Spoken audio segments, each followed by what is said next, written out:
welcome to another episode.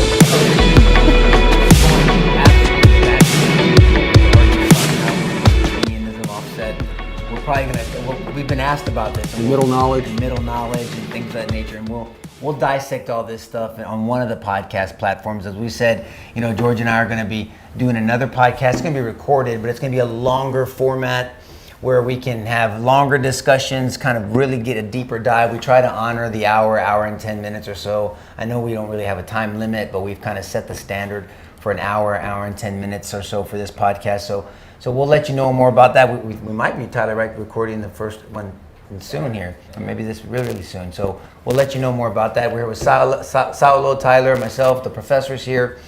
And share, please, if you can. If you like these podcasts, if you like the conversations. I had the pleasure of joining John Anthony, a gentleman that has a podcast, and he subscribes to an atheistic worldview, and he saw R-rated Christianity got his attention. He watched a couple of episodes. He very much appreciated the topics that we cover, that we don't cover the flowery kumbaya Christianese topics, the topics that are relevant in our lives, because that's what Jesus did, so we're just trying to model our Savior. And then we do it in a very authentic, raw, real way that hopefully leads to a redemptive relationship with Christ. And, we piss off Christians alike. We're equal opportunity pisser offers. And so, but he appreciated the genuineness of the podcast. He asked me on his, and I was honored to go on his. And we spent 2 hours just sharpening iron, pushing each other back. And I was trying to get him to critically think, and he was very honest. He was very gracious. And so I wanted to thank him for having me on his podcast, and I hope somebody got some benefit of it if it wasn't John himself, and I'm sure we're going to be in contact as we move forward. So we like to model conversations, even if they're heated or we say passionate conversations, and we have to think through problems. We have to critically think. I think that's a skill set that, nobody really has anymore, whether it's with masks or 6 feet rule, or not having a 6 feet rule, or hydroxychloroquine, or what's going on with life, or schools and opening schools, or CHOP, Chaz, Republicans, Democrats, politics, you name it. We have lost, I think, as a society, the skill of critically thinking, that's sparring back and forth with ideas so you can test those ideas and ultimately see what plays out in your life. And so we hope that we model critically thinking. I don't believe that we've ever taken a position because we said so, or I've never made the argument. I know George hasn't, because the Bible said so. It's because the Bible says so, and it's logically consistent, and it makes sense, and it doesn't contradict itself, and then we defend it with evidence. And so that's what we try to do. And so the topic that we're going to cover today, because let me tell you what our challenge is every week, guys, is we meet off camera. We try to plan. We're going to get more organized at doing this as God willing, as we grow. And we have these topics that we believe the church as a whole has not handled well or has not addressed sufficiently. And so we have topics that we believe need to be taught or talked about or discussed or dissected or peeled back. But then yet we also want to be relevant, raw, real, and relevant and redemptive. We want to make sure that we handle current events. And shit, man, things are changing every week. And they're typically topics that are dividing the culture. Right. So not just, there's a lot of stuff that I think we leave on the table, but these are topics that are creating a lot of consternation in the culture. And so constipation too? That too. And consternation, but whatever. But what I'm saying is we need to get people thinking. And so as followers of Jesus Christ, we're called to be ministers of reconciliation. That's tough to do when you don't like somebody, and there's so much strife in our society. God hates strife. He hates lying. There's a lot of deception. He hates strife. He doesn't want strife. He hates separation. He's a God of unity. And so we're supposed to model that, and it's hard when our emotions get involved.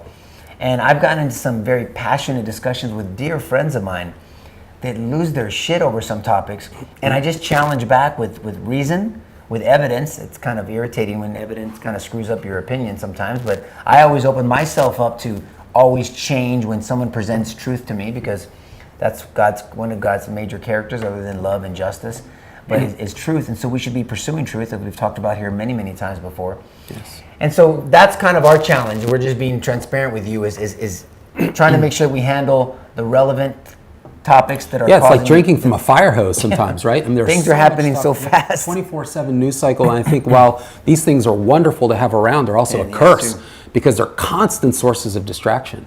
And if you haven't mastered, if you're listening in and you haven't mastered the ability to set this thing aside and just pray in peace and gather your thoughts, you need to do that. And sometimes when I'm looking at this thing, I'm either responding to a text, they're giving me messages, or I'm looking at some notes that I want to make sure I don't forget that we overcome. I'm definitely not texting people just for the hell of it, FYI. I don't have my notes in front of me, so this is kind of my notes. But so our topic today is a silent church and a lost country. Sure. And this kind of ties into, well, a number of people some that have gone to our quarterly teachings that George and I have been doing for 6 years now or whatever. But we talk on the foundation of this country often and our founding fathers, and whether they were deists or theists or atheists or what they were they slave drivers or whatever the hell they were, their character has always been impugned. And we talk about the structure of our country, and whether it's a Judeo-Christian country, whether this is a Christian country, and the ideology that set up our civic government, and the discussions and the mindset of our founders, and what they went through and toiled through, and we really dissect that. Sure. And then we test whether a biblical influence persuaded our founding fathers. Well, I mean, I'll give you the short answer, it's yes, but we back it up with evidence. I mean, tremendous evidence. We fit all that into a 3-hour seminar, but it's really a longer discussion than that. It's a multi-series, but we take what we can because we meet quarterly with the groups. But we're gonna start driving. We've been asked numerous times, and we've kind of just picked up the current event, but to get into that, because I think people are interested in that. People are lying about history. They're trying to rewrite history, and whether you like history or not, you just study it, know it. You can disagree with it if you want to, but don't rewrite it. I mean, that's very disingenuous, whether you're a Christian or not. I think that's what we're facing. And if you have a kid in high school or college, then what are they learning? And they're attending a history class, and they're not attending real history. I can tell you right now, if they're taking American history, it's some weird, politically motivated version of American history remade in today's image. But why is it important? I mean, look, because the truth matters. Well, that's right. I mean, I've said this over and over again. If you're not trying to persuade somebody, then someone's persuading you. I mean, our society is constantly about persuading, trying to convince someone of something, whether it's for a sale, whether it's to go on a date, whether it's to vote for somebody, whether it's to sign up for something, MLM or whatever the hell it is. Everyone's trying to persuade somebody an ideology to support this group or that group, or not support this group, or hate this person or like this person or whatever. And for those of us that call ourselves followers of Jesus Christ, guess what? You signed up, so to speak, to be someone that will persuade people. The Great Commission, Matthew 28. Matthew 5, we were talking about earlier today, salt and light. Sure. Matthew 5:13, we were talking about what it means to be salt and not losing our saltiness, which is preserving of truth. Salt was a truth preservative. That's right. And then also being light, not to be under a bowl, that to be out where it can be seen, so you can illuminate a situation with that truth that you're supposed to be preserving. And we're not doing that. And the church hasn't been doing that for decades. You've heard George and I say this over the podcast many, many times over now, that there's consequences to that. Look what's happening in California. That's why this topic has come up. I mean, churches have been told, no, now you forget about not singing. You're not even going to meet. It's absurd. I mean, and finally, but very few, but churches are pushing back. But as we've said before, you saw the thief coming from a mile away, but you waited for them to be at the front porch to do something about it. And why? I mean, that made no sense to us, as we've been advocating for this for years now. But it's here. I shared something to our text group about Tim Tebow was just sharing the gospel message, and he was censored. Censorship should scare the shit out of you. Right. Everybody, whether you're a Christian, Islamic person, Hindu, Buddhist, Taoist, Shintoist, atheist, agnostic, any type of censorship from these platforms should scare the shit out of you. Why? Who's that panel? Who's the censorship panel that gets to decide whether you're a Democrat, Republican, conservative, leftist, liberal, classical liberal, whatever your ideology is really irrelevant, other than the fact that in this country, based off a constitution, and we'll talk about what that's based off of, we're going to lead to that, we have something called the First Amendment, not the 1.5 or the Second Amendment, it's the First Amendment. And there's a number of things covered under that, and one of them is the freedom of speech, which means the freedom of conscience, which is actually our founding fathers believed was a property right. Your mind is your property, and you can use it, and then you can share your thoughts through your voice if you can speak.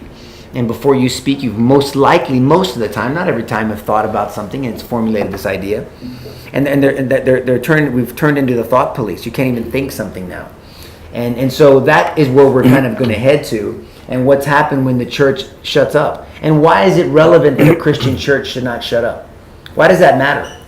I mean, that gets us down that road as we end up going towards the Judeo-Christian influence in our country.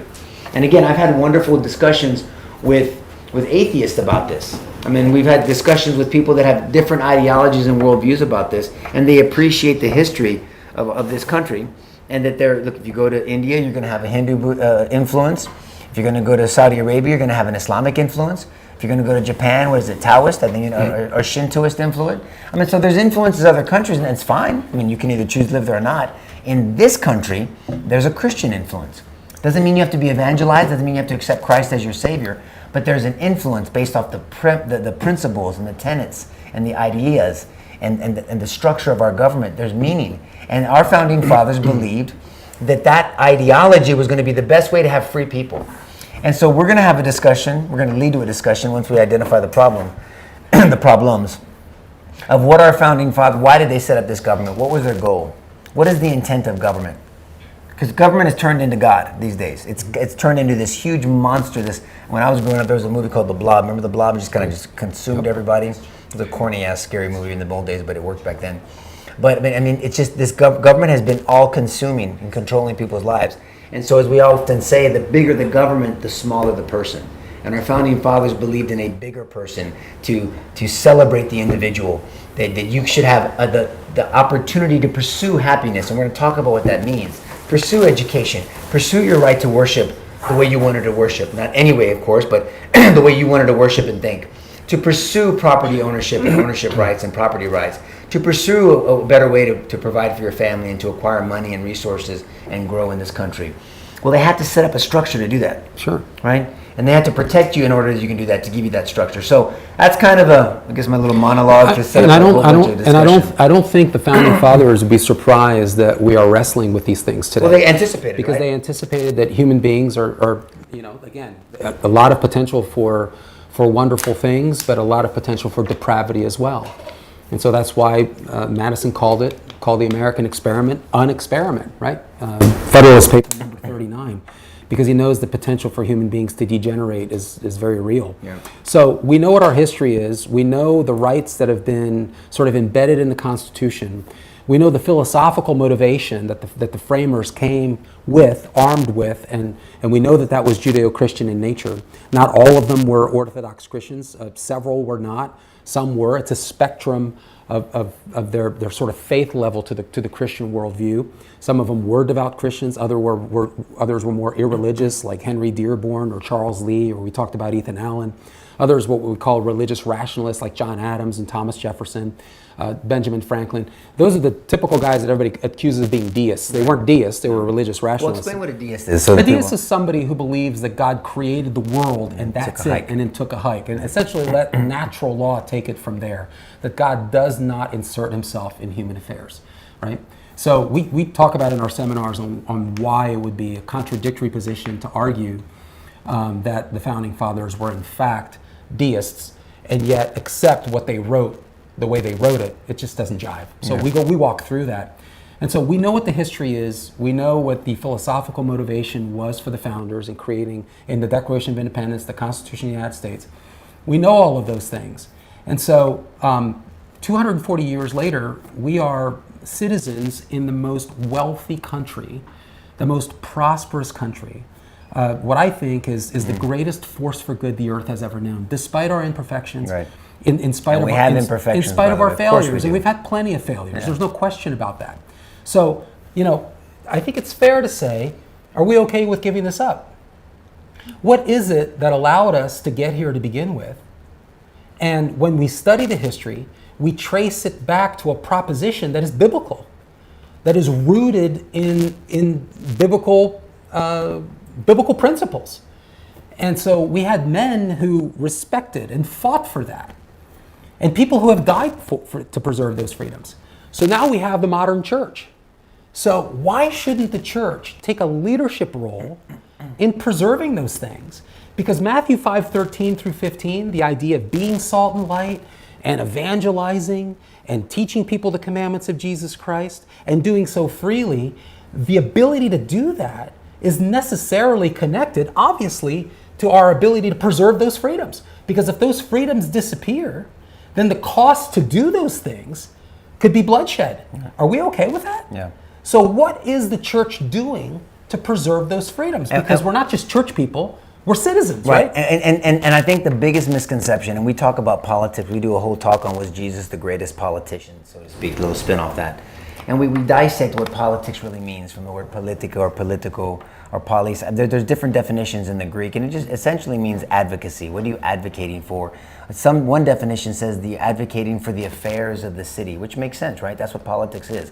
Now, the platform is either Republican or Democrat, but politics itself is an advocacy. You're a politician for whatever, whether it's a professional team, whether it's a political party, whether it's for your business, your family, your hobbies, whatever. You're politicking. There's politics in church. There's politics in businesses. There's politics in different organizations you belong to.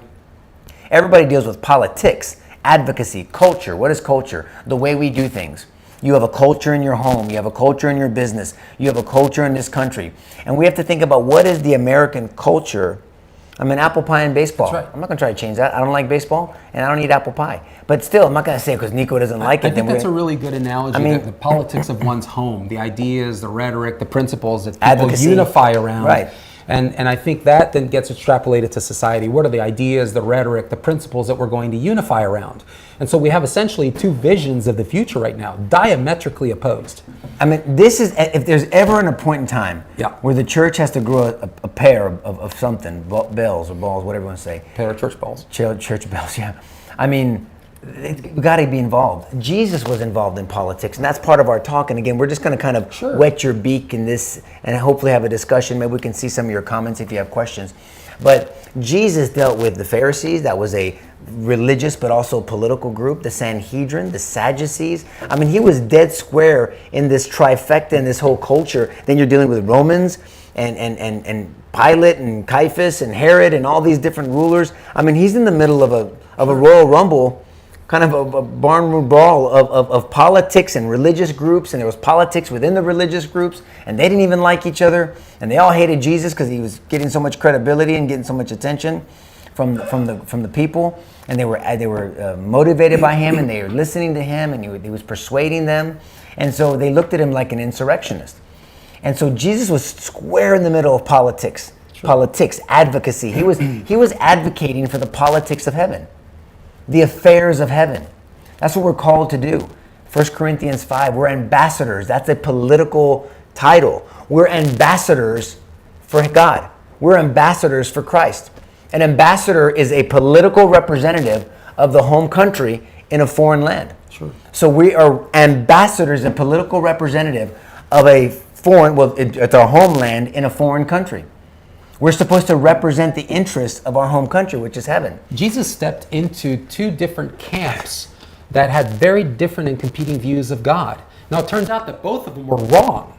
So this is why we always say he pissed off the liberals because he was too conservative and pissed off the conservatives because he was too liberal. Sure. So he stepped into Judaism, which had a very erroneous view of God, and then he stepped into a Greco-Roman view that had a polytheistic view of God.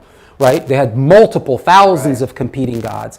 And he steps into this and corrects the record and then models what it looks like to live a life that is connected to the real view of God. Right? And he pissed off everyone. And I think you could probably, sort of transfer that parallel to today. We can. There are competing views of reality. There are competing views of truth. Yeah, in fact, truth has become a subjective view. There's my truth, your truth. That's a What's wonderful true for opportunity you is not for true the for church me. to correct the record and say, there is a truth. There are multiple opinions of the truth. That's fine, but there is a truth. Well, funny you asked, what is the truth? And so we come back to the biblical worldview, which has propositions about what the truth looks like. And then the question becomes, Nico, how do we apply that truth to various areas of life? Family, political office, I think you could probably write a few books on that, right? Relationships in general, How do we behave as fathers and husbands and friends and co-workers? So that's the application of truth. That's the practice of wisdom. So there's a view of truth. Are we able to explain that today as a church? We don't want to do that because we might piss people off because there's a prevailing view that all truths are the same. Yeah, the church for years, not every church, again, I'm not painting with a broad brush, yeah. But we don't want to handle that's too political. Right. And my pet peeve, and we've talked about that when we had, Pastor JL and Pastor Flowers and Stu on here, Pastor Stu. And we dissected Black Lives Matter, BLM. Remember that back then? It was about a month ago now when all that stuff was fresh. And we went onto their website. And I mean, there are many churches that I know and many pastors that I have a lot of respect for. They're like, we don't talk about political issues. We don't want to get too political in here. But then everybody bowed the knee to Black Lives Matter without even looking about what they represented. And was it a biblical representation? Did they have a biblical view of society? What was their mission statement? What was their movement? The sentiment was, of course, that's a biblical sentiment. Black lives matter, brown lives matter, white, red, yellow, whatever description you want. All lives matter, which is racist, by the way, so I guess I'm a racist now. But all lives matter. That's a biblical worldview. Sure it is. For God so loved the world that he gave it. So for whomever wants to receive, for all, everybody. Which is why we're having a discussion with Tyler before this, but we'll talk about that later. I have to take a jab at you, brother. But I mean, God loves all of his creation. That's and right. We're all part of his creation. We are. And he's got a wonderful imagination, so we should celebrate our differences as we talked about. But none of that, I'm not going to go back to a month ago. All I'm saying is so many churches advocated against being political when the shitstorm was going to come against them, but then acquiescence and agree to be political when they were going to just follow in and follow the leader. It's a ruse. And that's not... It's a ruse. That's not what we're called to do. It's a disgusting red herring argument. And then the critical issue is that they should be involved, they're not. Yeah, abortion. Why? Yeah. So is it too political? Let me get to that. Is it too political to defend the dignity and the identity of women today? Right? So we're going to be okay for a biological male to identify as a biological female, and somehow that is equivalent as an actual biological female? The church is okay with that? So the value of a woman is brought down? Right. So we've erased women now. Women are, I guess, not important enough to have their own identity. We've completely deleted them in the name of preserving the dignity of women. Is it too political to defend the dignity and the rights of the unborn, 800,000 of which are exterminated every year? Is it too political to do that? Jesus didn't think it was too political. I mean, he not only defended their right to life, but he also said that they were examples that we should emulate because of their commitment to the truth. Remember that? We can read about that in Matthew chapter 10. Okay, so why is that too political? Is it too political to defend what used to be a biblical sacrament, the sacrament of marriage? Now it's been adopted by the government and morphed into something that it wasn't intended to be. I mean, we know the biblical view of marriage. It's kind of a big deal. It's a monogamous, heterosexual, mutually supportive and loving relationship. Where was the church in June of 2015 when the government decided to take it and turn it into a government sacrament? Where's the church on that? I mean, is that kind of a small deal? I don't think so. I mean, recently, do you remember the Little Sisters of the Poor? I mean, I thought that was an astonishing situation. I think that's a good example of where the church should have been screaming from the hilltops. The Obama administration sues a little group of nuns because they have an issue with their health care plan paying for contraceptives. They're nuns, for goodness sakes. By the way, nuns aren't getting down and dirty. Do we need to clarify that? Ugly with anybody. Okay. They shouldn't be. Okay, let's enter that in the record because we're confused. Right? So they have none of sex. Yeah. Saulo, they don't want to support contraceptives, but here's the problem. They're also pro-life. And a lot of these contraceptives are abortifacients. So they'll kill a baby. So they had an issue with that. And they were sued. And they claimed a religious freedom, right? 8 years later, they finally had a reprieve because under the Trump administration, they decided to drop the charges. Okay, and so there's a big win there. And we think the fight is over. But the idea that this is even in question in this society, where clearly religious expression in the public square, right? If you're pro-life, you have the ability to not get involved in practices that violate your religious conscience, your religious convictions. The idea that we're even deliberating that. Where was the church? Is it too political to come alongside those folks and support them? crickets. Yeah, Heard and, nothing. and then the government, even in Houston and other places, started asking for sermons because you couldn't advocate any biblical principle that was exclusive or Right. non-inclusive that's or right. offensive or was sensitive to people. I mean, the definitions matter, and that's They do. why. And last week, or was it the week before? Fluidity. Both We talked weeks. about last week. Week before that was pedophilia. How it's being pushed to be a sexual orientation. Everybody got their hair up in curlies, but that's been happening for years, and this is right under the nose, and you Sure. don't hear much of the church talking about it At all. And we should. I mean, this is a big deal. I mean, they're advertising in Colorado. Love is love. They've coined that phrase. Love is love. What does it matter? There's idiots out there that are saying a child can learn to enjoy sex with an adult. I mean, let that sink in. And when he was talking about the abortion law in Virginia, and we talked about this when we talked about abortion months ago, but just I want to make sure everything's in context. variation of it in and, New and York, right, yeah. and why the church needs to be more involved, and what that does to our country, because our country's foundation is a Christian foundation, whether you like it or not. In Virginia, what almost passed, thank God it didn't, but the governor wanted it to pass in Virginia, was a woman could have a baby. Here's the key words: keep it comfortable. Then the woman can counsel with the doctor and decide what she wants to do with that child. Just pause for a second. Yeah. Let that sink in. Yeah, let it sink When in. I was district attorney, I used to seek the death penalty, or you could seek life in prison, capital murder for that, something like that. So a child is birthed. Forget about in New York that they can end the baby's life up until the due date. Due date abortions. Literally, I mean, they can do that. I mean, and I just challenge you to study an abortion. Look at the aftermath of an abortion and what they do, and they count the body parts to make sure that they pulled each one of the body parts out. I've had this discussion with schools, high schools, colleges over and over again, people advocating for pro-choice versus pro-life. This has nothing to, I mean, this is about the child and whether you believe there's a child in a woman's body, and whether a woman is carrying a part of her body or someone else's body, and she's a steward. And that's the biblical principle. A woman is a gift. I mean, is such a precious creation of the Lord, and that's why Scripture elevates women, by the way. And I know people misuse Scripture, and we'll talk about that. Ephesians 5, 1 Peter 3, and we'll talk about Proverbs 31:10. We've done it in the past, but as a steward for this new birth, this child, Psalm 127:3, Psalm 139. I mean, children are a gift from the Lord. I mean, think about this. And where was the church and all this stuff? So we say all that because we're going to tie this together. So, is this country founded, or its foundation, on Christian principles? Because it's founded on something. Saudi Arabia is founded on something. India, Japan, China, North Korea, South Korea, they're all founded on some ideology that has a title. Well, this country's founded on an ideology that has the title of Christian. And so we're going to talk about that. There's many problems. We're just touching the surface, guys. Don't get him started about the school systems and how our school systems are not only rewriting our history, but they're teaching our young people to hate this country. To hate this country.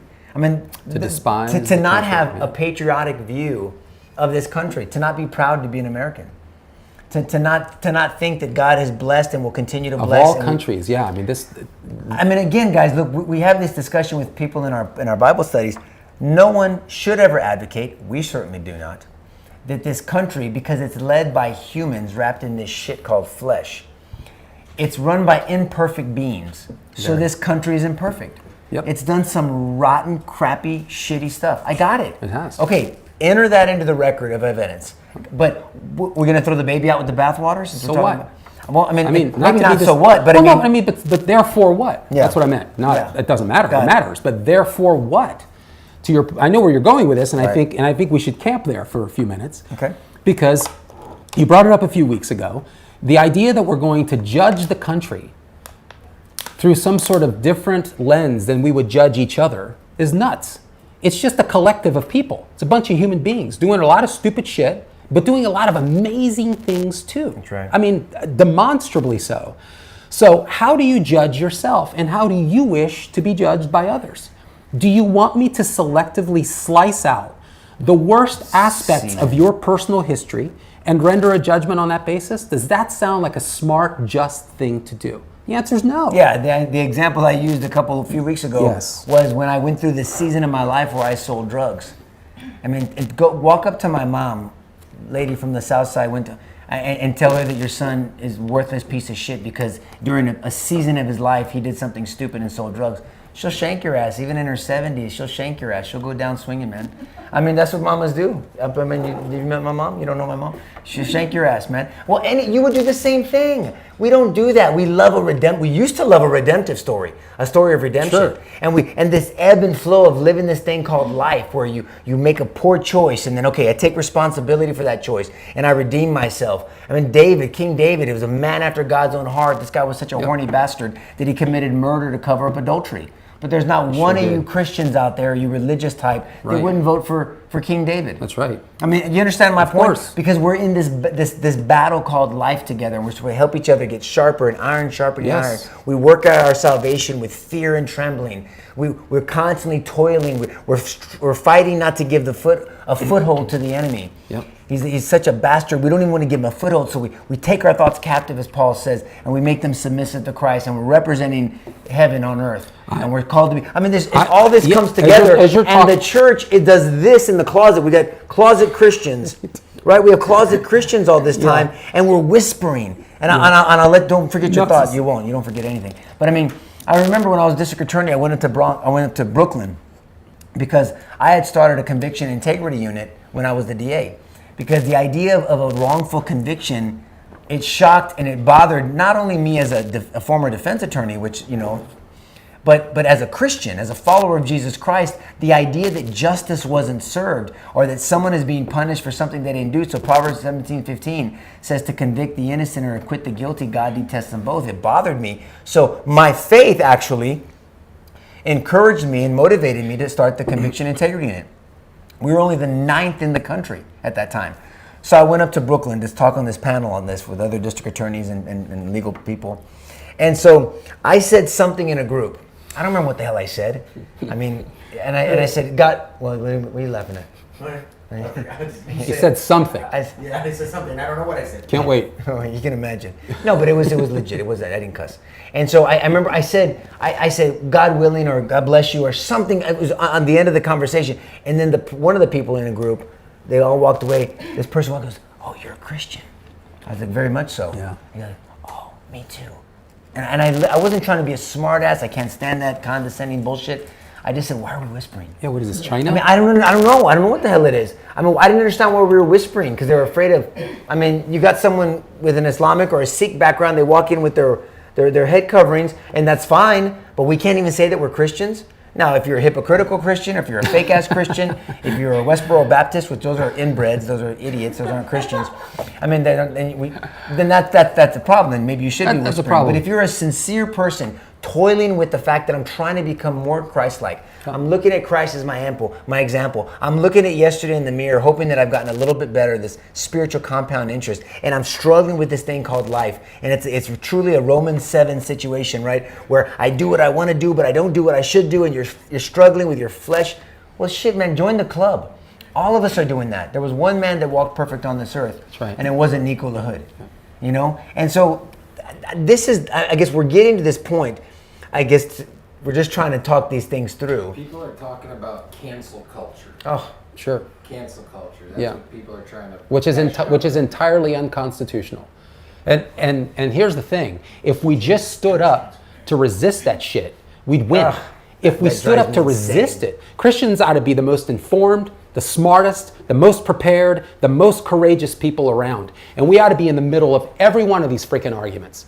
And we ought to be using what is enshrined in our, it's still legal, right? First Amendment's still there, right to religious conscience is still there. The right to peaceably assemble, there's a concept, peaceably assemble, right?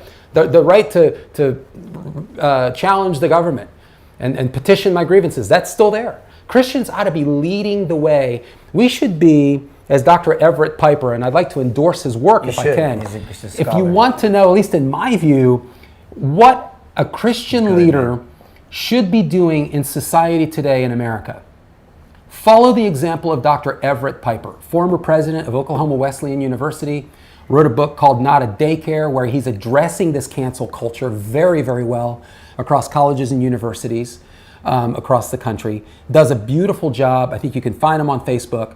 But look up a speech, I believe it was October 29th, 2017, about an hour and a half, where he addresses this notion, this bullshit notion of churches not being or feeling like they shouldn't be political.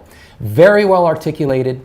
He discusses principles that we should be fighting for.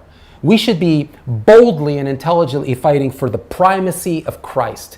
Jesus Christ is the Son of God. Right. I should place my trust in him, and if I do that, I have eternal life. Can I defend that? Can I explain the superiority of Christ in a humble and thoughtful way? So the primacy of Christ, the priority of Scripture. The Bible is the inspired, it's the infallible, it's the inerrant, it's the authoritative Word of God. Can I defend that as a Christian? Yep. How about the pursuit of truth? God reveals and determines truth. I discover truth. Truth is not some social construct product. It isn't somehow a function of the limitations of human language. None of that bullshit. Truth is knowable. Objective reality matters.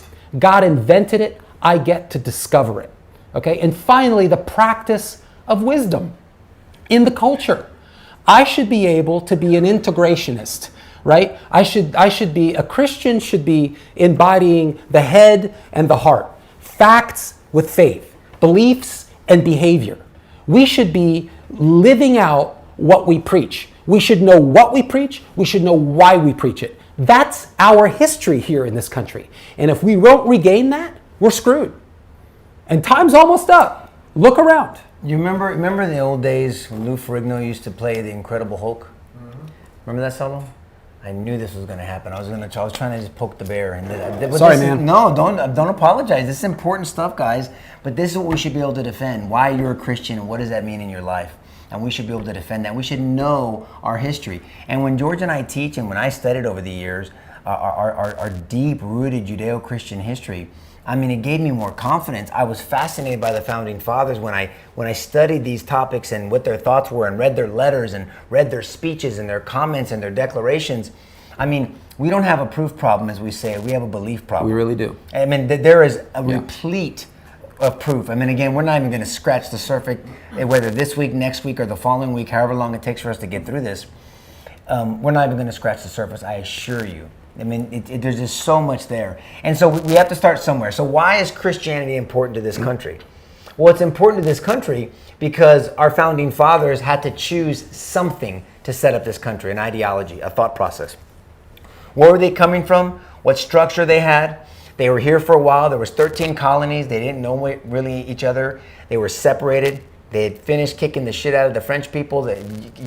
England had helped them do that, but now they're still under the control of the monarch. This is the summarized view of the French and Indian War. I mean, I got it, man. I'm just trying to get the Cliff Note version here. George, you can give the long-ass version. They kicked the shit out of the French people. Well, what they did they lose? No. I mean, so... That's 1755 to 1763. Yeah. Okay, so in 1763, that's over, then they're trying to formulate. So remember, the Declaration of Independence, I love the way George explains it, is the philosophy that supported or undergirded our Constitution, which was the law.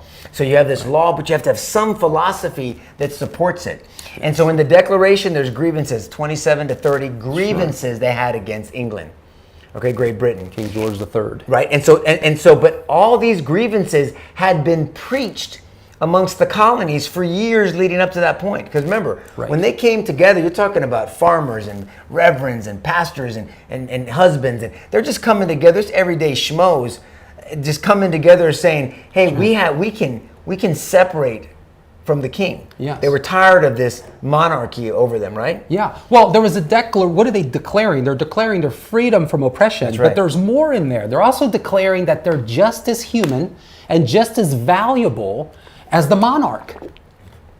Because at that moment in time, there was a doctrine called the divine right of kings, which said that those kings are appointed by God and their word is infallible. That's right. And that you are a subject. Think about that for a moment. So the king, by definition of being a monarch, had amalgamated all of this power. This is why you see this drive to separate powers. You see it in the Declaration of Independence. They didn't want to because we see elements of the legislative and the judicial and the executive. Mm-hmm. But then you see a breakdown in the first 3 articles of the Constitution. The common theme is representation. Hey, the king doesn't see us. We're invisible. And what we don't understand is that our founders had been serving as essentially ambassadors to the throne, particularly Benjamin Franklin, who made a number of trips to Parliament to say, hey, guys, we got a powder keg brewing. And at the root of this is the fact that we're invisible. I'm summarizing. We have been demeaned, right? We matter. By the way, we love England. We're British subjects. We want to be good citizens. But you guys are treating us like dog shit. I mean, you've got violations. You've got human rights violations. I'm talking in modern vernacular here. Sure. You've got lots of abuses. And we're invisible. And we've got things like soldiers literally quartering themselves. This is in the Declaration. Literally forcing themselves into the homes of people, taking over living rooms, helping themselves to food.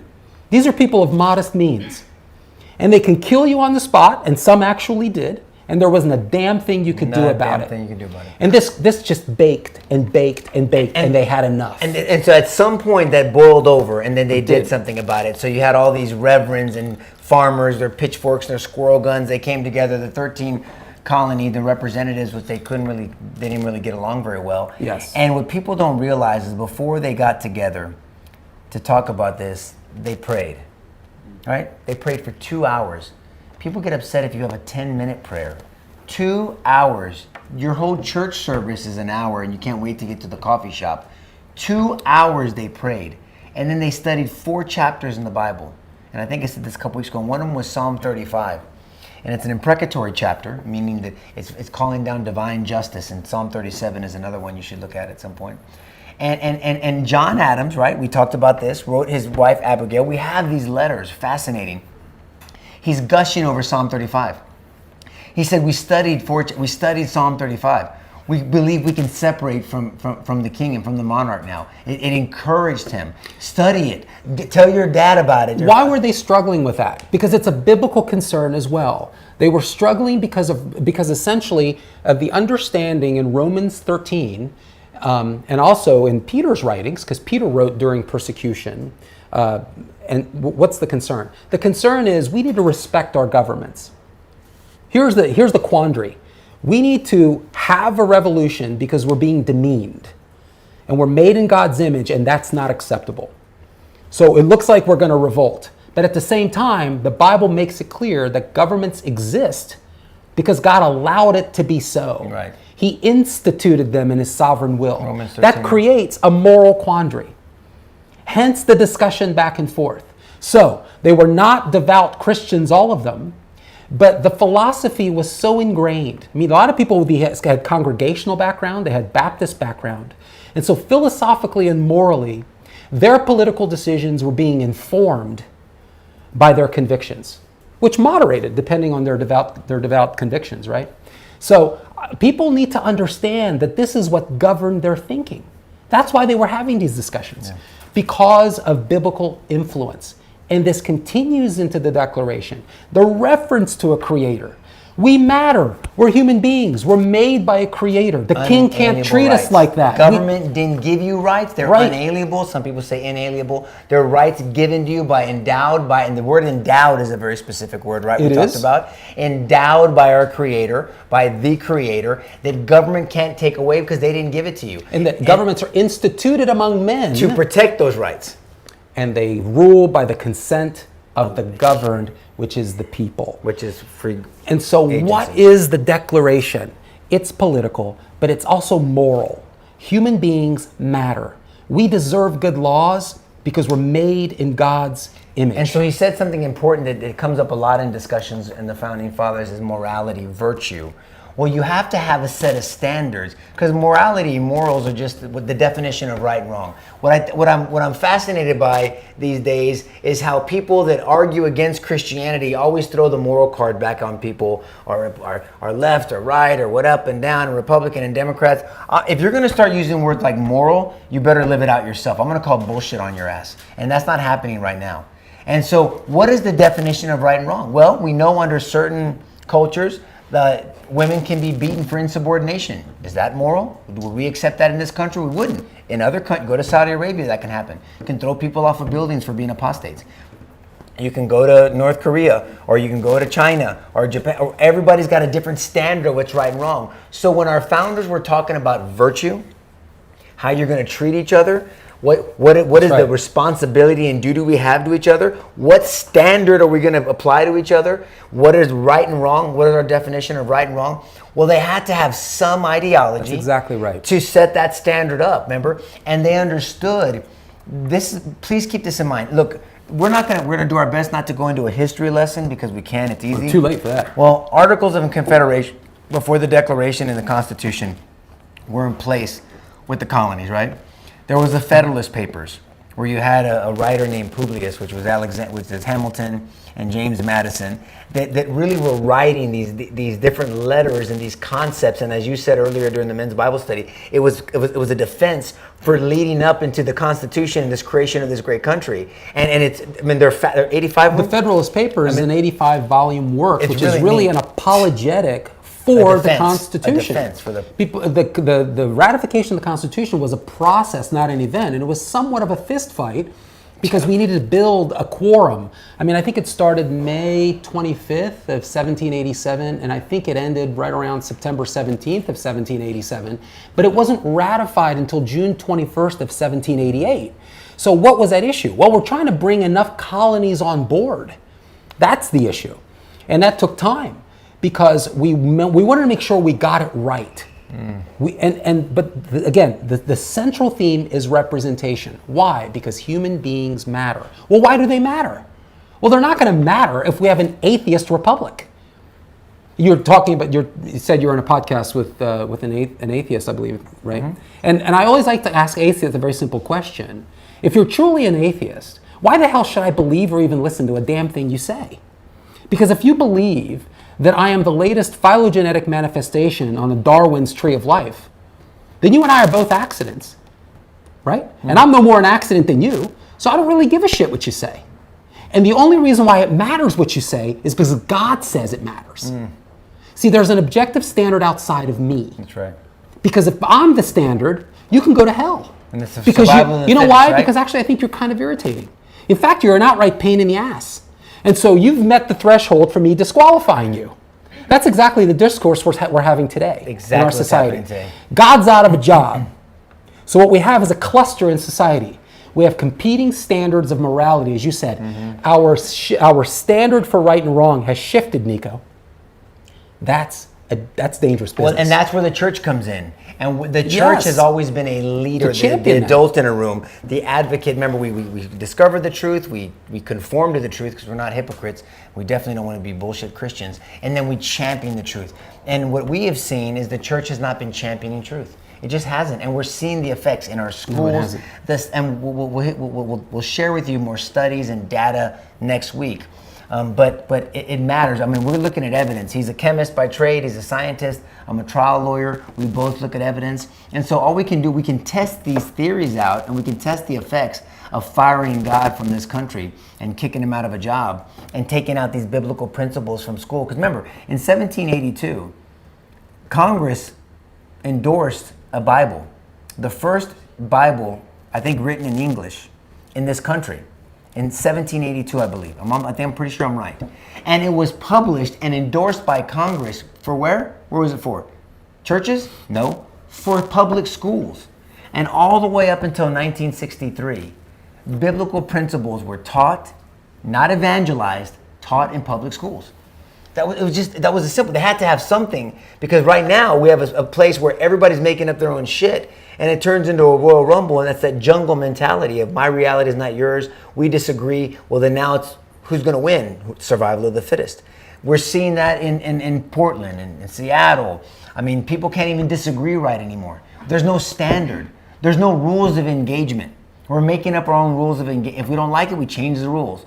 You don't. I mean, Imagine playing soccer and then someone keeps moving the goalpost as you're kicking the ball, and they keep moving the goalpost. You ain't winning that game. I think your point is really important. As you were talking, it occurred to me that in the 10 years after the revolution, more founders and framers rushed to help institute American colleges and universities in the first 10 years after the revolution than the entire 150 years prior.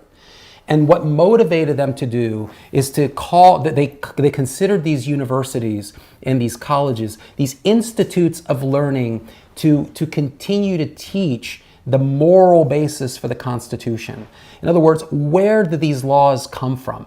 I think of guys like Noah Webster, for instance, who was one of the framers of Amherst College. You and I were talking about him shortly before the show.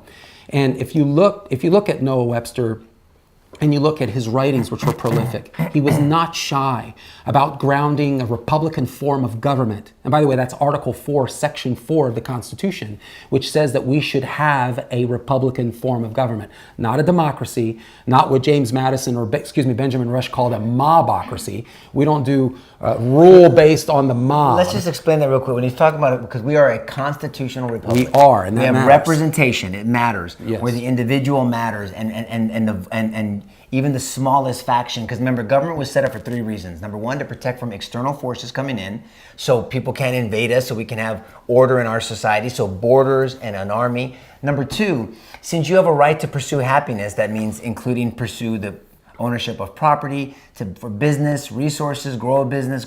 Well, you have to have a way of structure of facilitating that business. So government's going to help facilitate business in this country. They weren't for international business. It was America first, believe it or not, whether you like it or not. You can study the founding fathers. They believed in America first business within America.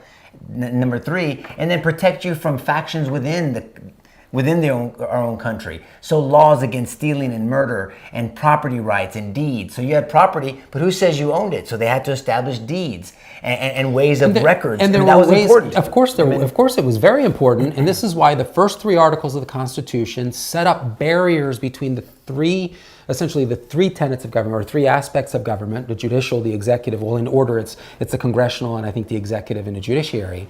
And the reason for that is because you don't want government to get out of control. That's right. You don't want it to get bloated. You want a controlled government. You want a representative form of government. A constitutional republic sort of enshrines that concept. Again, not just mob rule, which is what a sheer democracy is. But the other principle is that the source of authority is different in a republic versus a democracy. Again, in a democracy, it's just whatever the most people say at any given time.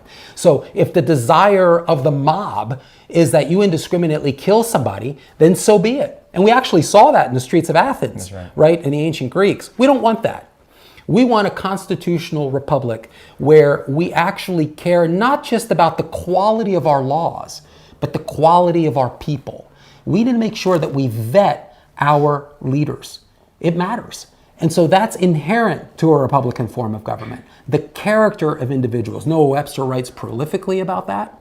And I think the people should check that out. I really do. I think it's absolutely essential. If you go back even over the writings of Benjamin Franklin, for instance, I think there's a college that bears his name. I think it's Franklin and Marshall. It was founded in 1787. This idea that whatever you teach in America, make sure that it's grounded on Judeo-Christian ethic, because it'll keep the country from going off the rails. I think he insisted that it would be called, listen, this is Franklin and Marshall University, right? It's a secular university. He insisted that it would be called a nursery of religion founded on Christ the cornerstone. This is Benjamin Franklin, right? He did the same thing for the Pennsylvania, Philadelphia Plan of Education in 1749. Insisted that it would be Christian-based and that it would teach the Christian religion, the excellency of the Christian religion above all others, modern and ancient.